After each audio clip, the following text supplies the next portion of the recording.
متابعي قناة شاهد فيديو، إليكم كشف كثير من الأسرار عن حياة النجم سلمان خان. إذا أعجبكم الفيديو لا تنسوا أن تدعمونا بلايك واشتراك.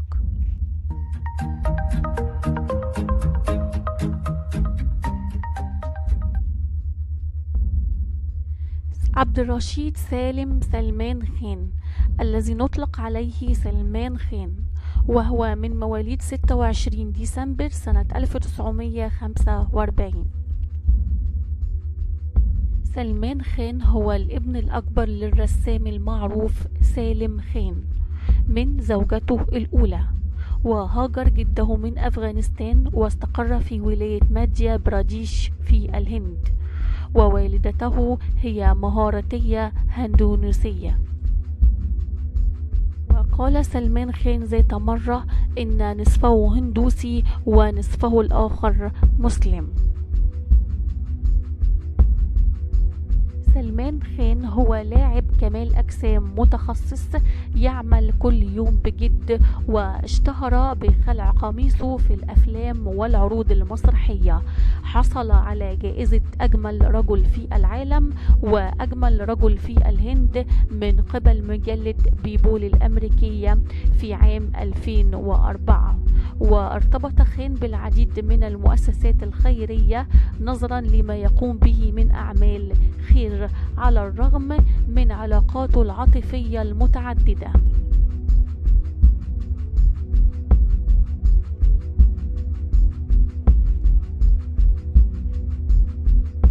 وسلمان خان تم تثبيت تمثال من الشمع بالحجم الطبيعي له في 15 يناير 2008 في متحف مدام توسو في الهند، ليصبح بذلك الممثل الهندي الرابع الذي يظهر في المتحف كتمثال للشمع.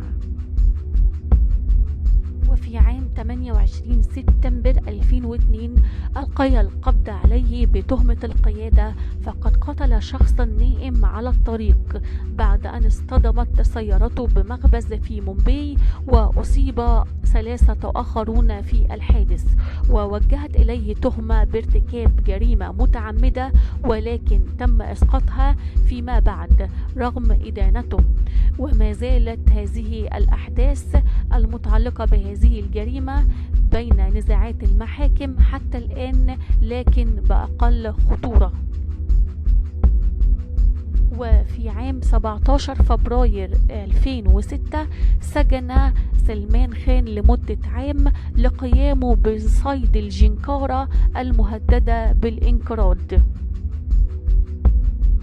وفي 10 إبريل سنة 2006 صدر حكم بالسجن لمدة 5 سنوات على سلمان خان لصيد أنواع برية مهددة، ثم تم نقله إلى السجن الاحتياطي حتى 13 إبريل، وبعد ذلك أطلق سراحه بكفالة.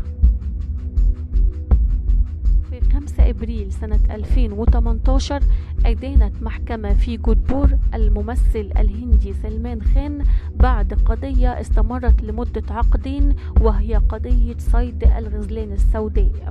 وحكمت المحكمة على سلمان خان بالسجن لمدة 5 سنوات وبالإضافة إلى غرامة قدرها 10,000 روبية على سلمان خان.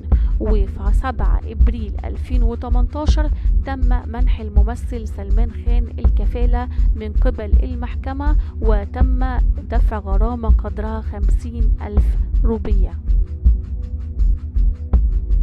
يعد سلمان خان أشهر عازب في السينما الهندية بعدما تخطى عمره 53 عاما دون زواج، مما عرضه لكثير من المواقف المحرجة التي تثير دائما السؤال الذي بات تقليديا في وسائل الإعلام الهندية: متى سيتزوج تايجر بوليود؟ النجم الهندي قرر أخيرا الإجابة عن السؤال عندما كشف عن تفاصيل دوره في فيلمه الجديد بهارات، الذي يقدم فيه شخصية رجل صاحب فلسفة خاصة في الحياة، ولم يتزوج إلا في سن 72. وقال سلمان خان: تلك الشخصية قريبة مني إذ أتبع الفلسفة الحياتية نفسها، وأعتقد أنني سأتزوج في السن ذاته. عاش النجم الأعزب سلمان خان الكثير من قصص الحب مع نجمات بوليود، وليس في الأفلام فقط وإنما في الحقيقة. أشهرهم مع النجمة كاترينا كيف التي ما زالت تشعر اتجاهه بشيء خاص حسبما صرحت في كلمة في عيد ميلاده الماضي، والتي شاركته أيضا بطولة فيلم بهارات. هذا الفيلم الذي تم تصوير جزء كبير منه في العاصمة الإماراتية أبو ظبي، إذ جرت أعمال التصوير في 3 مواقع مختلفة، إضافة إلى أحد مرافق التصوير والإنتاج الحائزة على العديد من الجوائز التابعة للمنطقة الحرة الرائدة للإعلام في أبو ظبي. ومن أبرز الفنانات التي عاش معها سلمان خان قصص حب ليس في الأفلام فقط وإنما في الحقيقة هي ملكة جمال العالم السابقة أشوراي، التي وصفت علاقتها بسلمان خان بأنها كالكابوس وإنها لن تعمل مع سلمان مرة أخرى. خلال قصة حبهما عمل سلمان خان وأشوراي فيلم يعتبر من أنجح وأفضل أفلام بوليود، ولاحظ الجميع في خلال الفيلم الكيمياء التي توافق بينهما خلال الشاشة، حيث أصبح حديث المدينة. وقد شهدت العلاقة التي بدأت في عام 98 نهاية بشعة حتى عام 2001، واتهمت أشوراي سلمان خان بالاعتداء الجنسي عليها، وانسحبت من تلك العلاقة في عام 2001. ومع ذلك استغرق الأمر ما يقرب من عامين لكي تنتهي الممثلة أشوراي من حياة سلمان خان وتقفل هذه الصفحة أو تنهي هذه الصفحة من حياتها. وفي عام 2003 أصدرت أشوراي بيانا مطولا من صفحتين يوضح موقفها من الانفصال، ونفى البيان شائعات عن مشاركة أشوراي وسلمان في مساحة شاشة أخرى أو في فيلم آخر. وفي البيان قالت أشوراي إنها وقفت مع سلمان وتحملت إدمانه وسوء سلوكه إلى أسوأ المراحل، وكأنها كانت في الطرف المتلقى من الاتهامات والإهانة. هذا هو السبب في أنني مثل أي امرأة أخرى تحترم نفسها قامت بنفسها بإنهاء العلاقة.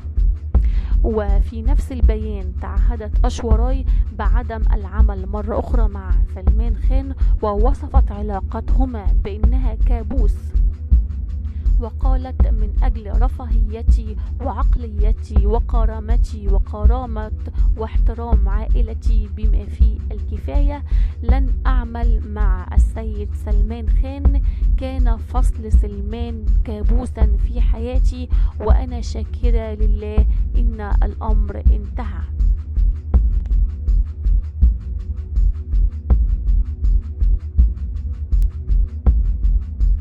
وبعد مرور 17 سنة منذ ذلك الحين، لكن أشوراي ما زالت تحافظ على كلمتها، تتجنب لقائها مع سلمان خان في الجوائز والحفلات، وكل منهما يغادر بمفرده.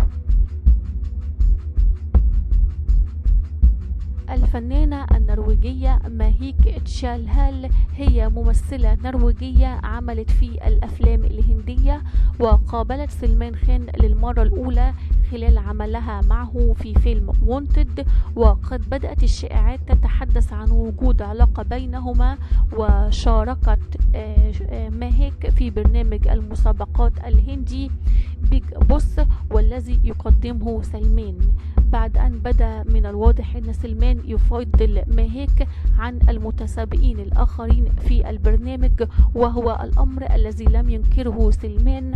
وفي وقت لاحق تداولت صحف ومواقع هندية أنباء عن انفصال ودي هادئ ما بين سلمان خان وماهيك. يليها الفاتنة يوليا فانتور، وهي أحدث النساء الجميلات التي ارتبطت أسمائهن بسلمان خان. ويوليا هي مقدمة برنامج ومغنية رومانية جميلة اشتهرت في الهند بسبب علاقتها القوية بأسرة سلمان خان، وبسبب ظهورها في أغنية كانت في فيلم بطولته لسلمان خان في عام 2014. ويوليا فانتور عادة ما تشاهد بصحبة النجم الكبير سلمان وبرفقة أسرته في كثير من الحفلات التي تستضيفها الأسرة بما في ذلك الحفلات والتجمعات العائلية لأسرة سلمان خان، وهو ما كان سبب في انتشار شائعات تتحدث عن خطوبتهما سرا وتخطيطها للزواج في المستقبل، لأن هذه العلاقة انتهت سريعا دون أن يشعر بها أحد. كلوديا هي واحدة من المتسابقات في برنامج المسابقات الهندي الشهير بيج بوس، وكما سبق لها وإن ظهرت في أفلام وأغنيات هندية لا أحد يعرف كيف بدأت علاقتها بسلمان خان، ولكنهما شوهدا معا في كثير من المناسبات والحفلات، وأيضا انتهت علاقتهم سريعا. والكثير من النساء المشهورات والنجمات والجميلات في حياة سلمان خان، ولكن سلمان خان يبلغ عامه 54 بدون زواج. أسس سلمان خان منظمة غير حكومية تبيع القمصان وغيرها من المنتجات في المتاجر وعبر الإنترنت، وخصص جزء من المبيعات لدعم الفئات المحرومة. وفي 2012 أصبح سفير العلامة التجارية ترافل ويب سايت ويوتارا دوت كوم، والتي جعلت منه أيضا أحد المساهمين، وكان قد أيد أيضا قناة التاريخ هيستوري تشانل ودراجات السوزوكي البخارية ومشروب ماونتين ديو. سلمان خان الرجل الأكثر جاذبية في الهند، ويقف أمام منزله يوميا الآلاف من المعجبين من أجل مشاهدته ولو دقيقة واحدة، ولكن لا أحد يستطيع أن يراه. سلمان خان هو نصفه مسلم ونصفه هندوسي، ولكنه لم يشاهد ولو مرة واحدة بدخوله مسجد أو أنه يصلي، ولكنه مليء بأعمال الخير وفتح الملاجئ والأعمال الخيرية، وبصفة مستمرة يدعم الفقراء. آخر أفلام النجم سلمان خان هو فيلم بهارات، وبهارات كلمة باللغة الهندية تعني الحكومة، لذلك كانت كل التوقعات المحيطة بفيلم العيد الذي يحمل الاسم نفسه أنه سيكون خاصا بالشأن الهندي، إلى أن النجم الهندي سلمان خان كالعادة يخالف كل التوقعات ويخرج بفيلمه أقل ما يقال عنه أنه نموذجي للإنسانية التي يحلم بها العالم.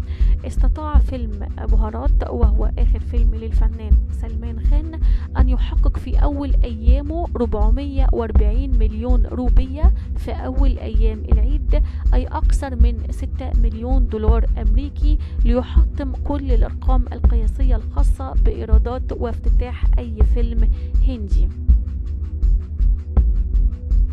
وفي ثالث أيام العيد وصلت إيرادات فيلم بهارات إلى مليار روبية، في مؤشر إلى مزيد من تحطيم الأرقام القياسية سواء في الهند بشكل عام أو بالنسبة للنجم سلمان خان بشكل خاص، بينما حقق الإعلان الترويجي للفيلم 58 مليون مشاهدة على قناة. فيلم بهارات مدته 2 و34 دقيقة، وبتدور أحداثه حول طفل ولد في مدينة لاهور الهندية قبل التقسيم بين هند وباكستان، وقرر والده أن يطلق عليه اسم بهارات حتى يكون شخصية مستقلة لا يهتم أي شخص بمعرفة لقب عائلته سواء كان مسلما أو هندوسيا. يشارك النجم سلمان خان في بطولة فيلم بهارات هي الفنانة أو النجمة العالمية كاترينا كيف، التي قدمت دور قمود التي تعرفت على بهارات أثناء اختبارات العمل بالبترول، ووقعت بحبه بعد أن شهدت على الكثير من مواقفه التي تتسم بالإنسانية والتسامح والقوة في بعض الأحيان حينما يستدعي الأمر. الفيلم من إخراج المخرج علي عباس ظفار قدم وجبة دسمة للمشاهد في فيلم واحد يجمع بين مواصفات فيلم العيد اللي بيتسم بالإثارة والكوميديا، ولكنه لم يتخلى عن أفكار ومحور الفيلم الأصلي ليعيد لنا دروس في الإنسانية وبأحلام عن عودة العلاقات الهندية الباكستانية كسابق عهدها قبل تقسيم الهند. أتمنى ان احنا نكون وفينا بكل المعلومات عن شخصية النجم سلمان خان وعن حياته الشخصية والمهنية، ويا رب نكون عند حسن ظن حضراتكم، وسلام عليكم.